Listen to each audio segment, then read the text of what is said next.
Hello everyone, this is Ray from the X-Ring, and if you guys don't know what the 8.6 Blackout is, you definitely want to stick around. So I really appreciate everyone that watched the review on the B&T, the 300 SPR. Now this was in 300 Blackout.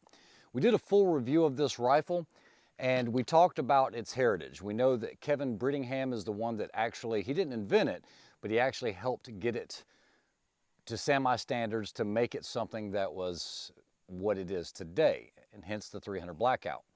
Now the 300 Blackout was really cool because with an AR, let's say an AR-15, all you have to do is switch out the barrel. You don't have to mess with the bolt face, anything else. It uses a 223 case, and now you're shooting a 30 cal bullet out of your small frame AR. Once again, Kevin Brittingham with Q has come out with another cartridge called an 8.6 Blackout. And that's correct, 8.6, not 6.8. You're looking at a 338 diameter bullet.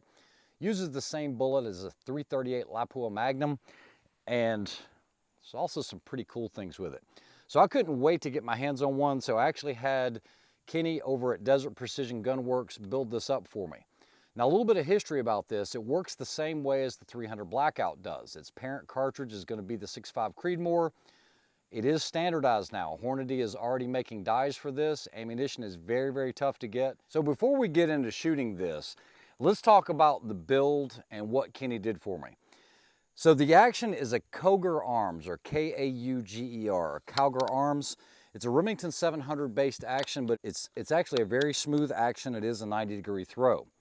This is a Faxon barrel, 1-in-3 twists.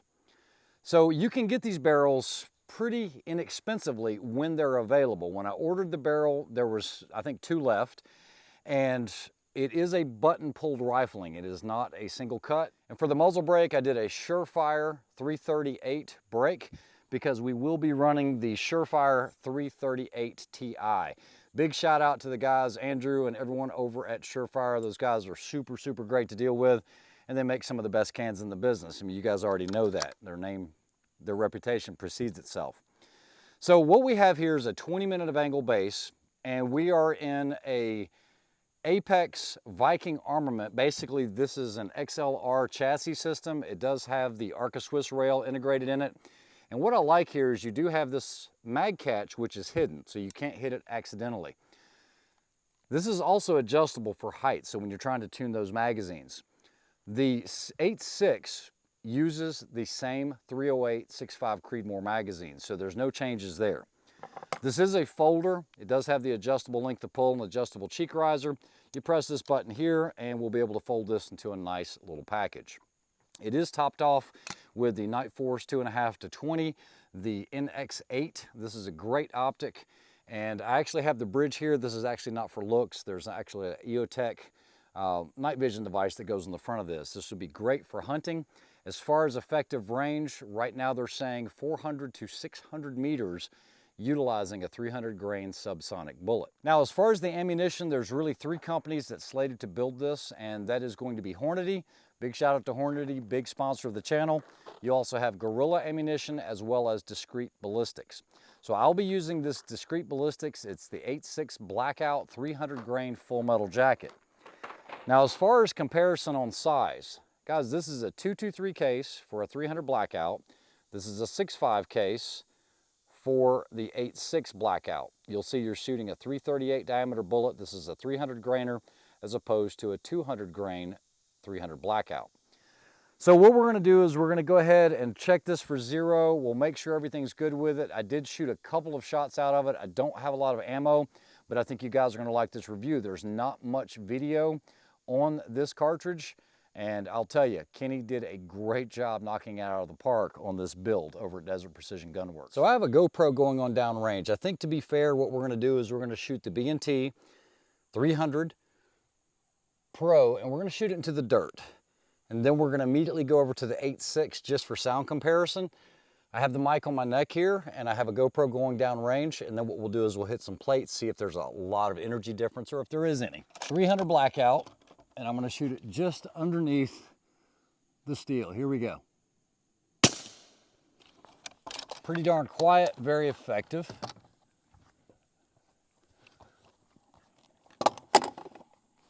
Now what we're going to do is use the 8.6 Blackout just underneath the plate rack. So just by my ear, it's slightly louder. It's not much louder, but let's look at the energy difference. So what I'm going to do is I'm going to hit the first plate. The GoPro's going. We're going to hit the first plate with 300 Blackout.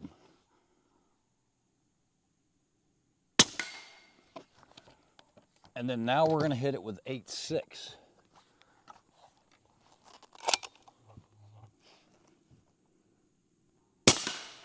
Wow. No comparison. You can definitely tell the energy difference. They did put a magneto speed on it. The average velocity is right at 1,000 feet per second. I think it was 997. So with a 50-yard zero, what we're going to do is we're going to come up to 1.9 mils because that's going to be the dope for 100 yards. Here we go, 100 yards, 8.6 Blackout. Guys, you can see it actually lifted it up, turned it around. It has a ton of energy. All right, so that we have an understanding of how much drop you're gonna get from here, we're gonna go for 100 yards, which is 1.9 mils. I'm gonna do holdovers here. Here's 100 yards. And then now what we're gonna do is go to 200 yards, and this is 6.5 mils. 6.5, here we go. So I don't know if you guys heard that. That definitely was an impact, but very, very, very quiet, delivers a lot of energy. All right, back to 100 yards at 1.9 mils. That's it. All right, so for hunting applications, this thing is crazy light. Let's see if we can go ahead and just do an offhand shot at 100 yards. We'll pretend we're hunting here and we see something. And there it is. Very lightweight, very controllable. All right, so one of the best ways I think I can show you the difference in energy, because that's what the mode is here, is we're talking about the energy difference, is we have the 300 Blackout subsonic. I have the swinger there. I'm going to shoot at the bottom plate. I do have a GoPro set up exactly perpendicular. It's probably going to get spray on the lens, but I'm going to use the same location, which is right here. And what I'm going to do is I'm going to fire one round at the bottom. We'll see how much it swings with this 200 grain 300 Blackout. Here we go, first shot. All right, so you'll be able to see that on the GoPro. While that's settling, what I'm going to do is I'm going to put the 8.6 here.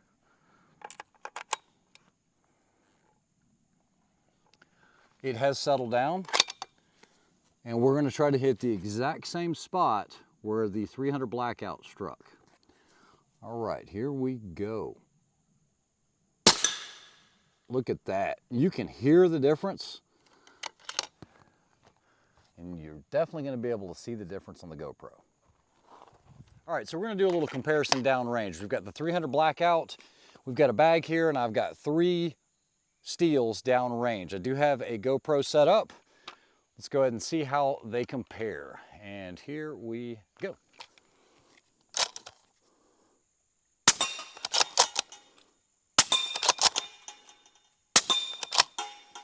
So pretty easy. Of course, I knew that was going to be easy, but now let's shoot the 8.6. All right, so we'll do the same test with the 8.6. Here we go.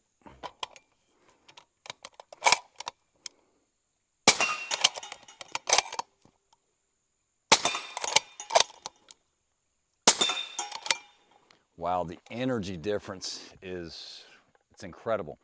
It does not feed as smoothly as the B&T. Now, this does have a feed ramp into it, so it should do well, but I was pressing up against the bag to give me a little bit of induced pressure on the front of the mag. Now, this can be adjusted. It probably just needs to be an adjustment, but like all of my other reviews, I do like to have them fair and report everything back that I noticed.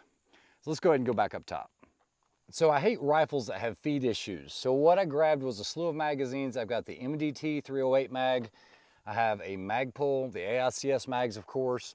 I also have one from the Accuracy International. This is actually an Accuracy International magazine. This is the one that gave me a problem on feeding. The other one that I have is an American Rifle Company. So what I'm going to try to do is I'm going to put pressure on the barricade and see if I can cycle it. So this is the MDT first. We're gonna press forwards, and let me see if I can hold forward pressure and cycle the bolt 5 times. 1, 2, 3, 4, 5. So putting pressure on the MDT, I had no feed issues whatsoever. What we're gonna do is now go over to the Magpul AICS magazine. I'm gonna insert it. I'm gonna press forwards on the barricade. I'm actually pulling into it. And here we go. 1, 2, 3, 4, 5. No issues with that. So far MDT and Magpul for the win. Let's try the American Rifle Company. And remember, you do have adjustable mag catches, but you've got to press into it. So I'm gonna press it. Here we go. 1, 2, 3, and I have a problem there. Now remember, there's a feed ramp here. So the American Rifle Company is actually going to fail, and we know that the AI fails. So make sure you have a good selection of magazines to choose from, but so far, the Magpul and the MDT seem to be the ones that feed the best. All right, so before we get all the negative Nancy's on here commenting about the newest, latest, greatest cartridge or flavor of the week, innovations like this and coming up with new chamberings and new things for either suppressed work or not is what drives the industry. And I'm glad that there are forward-thinking people that can bring this to the table. So big kudos to Kevin Brittingham for coming out with this project with the 8.6 Blackout. Now, before everyone starts talking about energy and this, that, and the other, I did run energy apps, and what you're looking at is shooting a 300 grain subsonic 8.6 black. You're looking somewhere in the range of about 650 feet-pounds of energy. That is going to be equivalent to you shooting your 223 at 200 yards, and it's going to be about the same amount of energy. Now remember, on that AR-15, we are talking about something that is not suppressed, and it's running about 3,000 feet a second or so, and it's going to have somewhere around that 650 feet-pounds of energy at 200 yards. Remember, this is another one of those cartridges you'll be able to take your AR-10 or SR-25 platform, remove the barrel, put in an 8.6 barrel, not have to change anything else, and now you've got a gasser that shoots this 8.6 Blackout. Reloading should be relatively easy. You're just going to use 6.5 Creedmoor cases. You're going to resize them. The dies are already available through Hornady and a few other companies. Once you size them, you are going to have to trim it back, and then at that point you do want to use a bonded bullet because of that 1 in 3 twist. It is exerting a lot on that bullet, and if it's not bonded, there is a chance of it fragmenting and possibly destroying your suppressor, because more than likely you're going to be shooting this suppressed. Now, I did shoot it unsuppressed a few times, and it is rather loud. It's going to sound like any other centerfire rifle, even though it's only 1,000 feet per second. So I hope you guys enjoyed that review of the 8.6 Blackout. There's not a lot of information and very few videos out there on it. If I've earned your subscription, go ahead and hit that subscribe for me. Just hit 90,000 subscribers. Hope to get that 100,000 mark soon, and we look forward to hearing from you soon. You guys take care and have a great weekend.